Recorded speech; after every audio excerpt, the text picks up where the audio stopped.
Hello everyone, आज की इस वीडियो में हम राइबोसोम सिंथेसिस को देखेंगे। राइबोसोम का निर्माण कहाँ पर होता है, सेल में राइबोसोम का निर्माण कहाँ पर होता है, राइबोसोम किससे मिलकर बना होता है, इसका वर्क क्या होता है, इन सभी को हम देखेंगे। चलिए वीडियो को स्टार्ट करते हैं और देखते हैं राइबोसोम के बारे में। देखिए, सबसे पहले राइबोसोम के बारे में हम कुछ इंपॉर्टेंट पॉइंट्स जान लें। सबसे पहला है first discovered by George Palade. सबसे पहले राइबोसोम को जॉर्ज पैलेट ने खोजा था। That's why ribosome are also called Palade particle. इसीलिए हम राइबोसोम को क्या कहते हैं, पैलेट पार्टिकल कहते हैं। इसे जॉर्ज पैलेट ने खोजा था, इसीलिए हम इसे क्या कहते हैं, पैलेट पार्टिकल भी कहते हैं। दूसरी बात यह है कि इसमें यह यूनिवर्सल ऑर्गेनिल होता है। यूनिवर्सल ऑर्गेनिल का मतलब यह वह ऑर्गेनिल है जो प्रोकैरियोटिक सेल और यूकैरियोटिक सेल दोनों में पाया जाता है। प्रोकैरियोटिक सेल सिंगल सेल को कहते हैं और यूकैरियोटिक सेल जिसमें कई सारे सेल्स पाए जाते हैं उसे हम यूकैरियोटिक सेल कहते हैं। तो हमने क्या बताया, यूनिवर्सल ऑर्गेनिल इसे क्यों कहते हैं, क्योंकि यह प्रोकैरियोटिक और यूकैरियोटिक दोनों में प्रेजेंट होता है।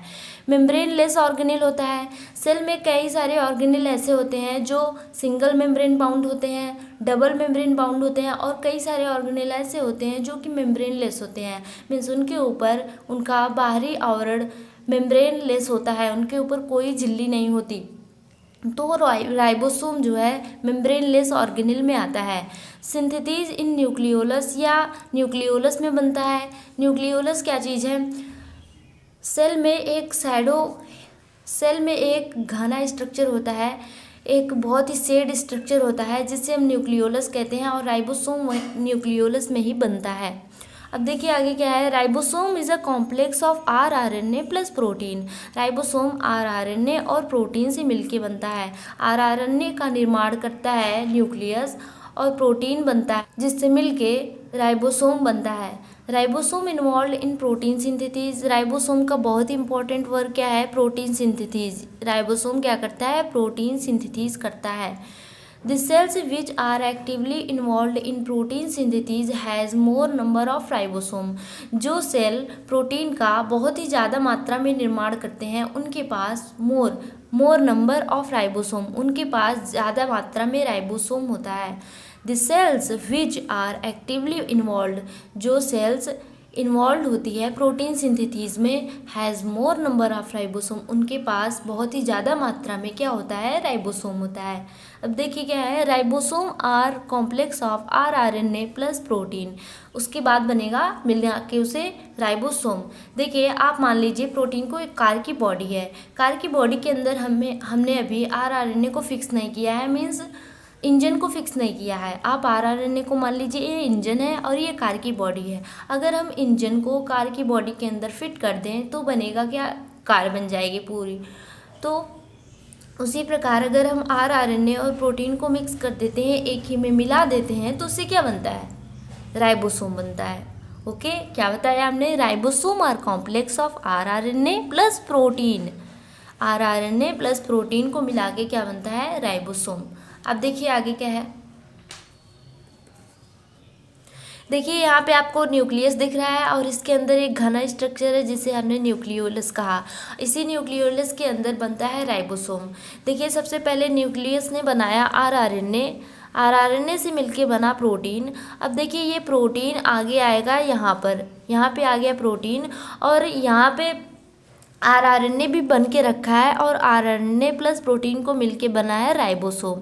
देखिए यहाँ पे हमने थोड़ा बड़ा स्ट्रक्चर किया है न्यूक्लियोलस का। आरआरएनए प्लस प्रोटीन मिला के बना क्या, राइबोसोम।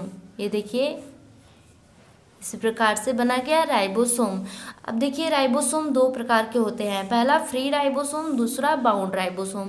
फ्री राइबोसोम वो राइबोसोम होते हैं जो act as an enzyme which are called ribozyme. तो राइबोसोम में आरआरएनए पाया जाता है जो कि एक न्यूक्लिक एसिड है, act as an enzyme which is called ribozyme. या एंजाइम की तरह कार्य करता है जिसे हम राइबोजाइम कहते हैं। ये बहुत ही इंपॉर्टेंट पॉइंट है, act an enzyme which is called ribozyme. RRNA nucleic acid है, act as catalyst in ribosome, जो राइबोसोम में कैटलिस्ट की तरह काम करता है, उत्प्रेरक की तरह काम करता है।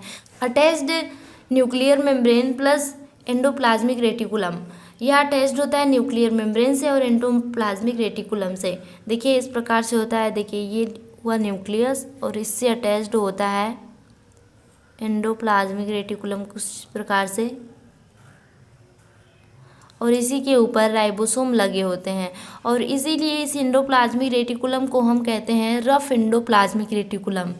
जिनके ऊपर राइबोसोम इस प्रकार से बिखरे हुए होते हैं उसे हम कहते हैं रफ एंडोप्लाज्मिक रेटिकुलम। और एंडोप्लाज्मिक रेटिकुलम का भाग होता है सिस्टर्नी और वैक्यूल, इस प्रकार से बने होते हैं, सिस्टर्नी और वैक्यूल होते हैं जिन पर राइबोसोम नहीं प्रेजेंट होता है। इसीलिए हम इस एंडोप्लाज्मिक रेटिकुलम को कहते हैं स्मूथ एंडोप्लाज्मिक रेटिकुलम,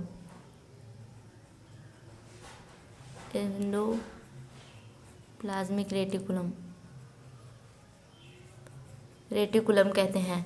इसीलिए हम इसे क्या कहते हैं, स्मूथ एंडोप्लाज्मिक रेटिकुलम। इस प्रकार से इस पर राइबोसोम बिखरे हुए होते हैं, इसीलिए हम कहते हैं इसे rough endoplasmic reticulum, rough endoplasmic reticulum इसे हम कहते हैं। तो हमने क्या बताया आपको, अटैच्ड होता है किससे, न्यूक्लियर मेम्ब्रेन। ये देखिए न्यूक्लियर की मेम्ब्रेन इस प्रकार से होती है और इसी से कनेक्ट होता है एंडोप्लाज्मिक रेटिकुलम जिसके ऊपर राइबोसोम पाए जाते हैं। क्या हमने बताया, हो गया ये। उसके बाद देखिए राइबोसोम दो प्रकार का होता है, एक 70S राइबोसोम होता है, एक 80S राइबोसोम होता है। इस S का मतलब स्वेडबर्ग कॉफिशिएंट होता है। इसमें जो है 50S प्लस 30S यूनिट होती है, इसमें 60S प्लस 40S यूनिट होती है। अगर आपने हमारा राइबोसोम का पिछला वीडियो नहीं देखा है, मीन्स राइबोसोम के बारे में हमने 70S और 80S के बारे में बताया था, तो प्लीज़ उसे देख लीजिए। Thank you.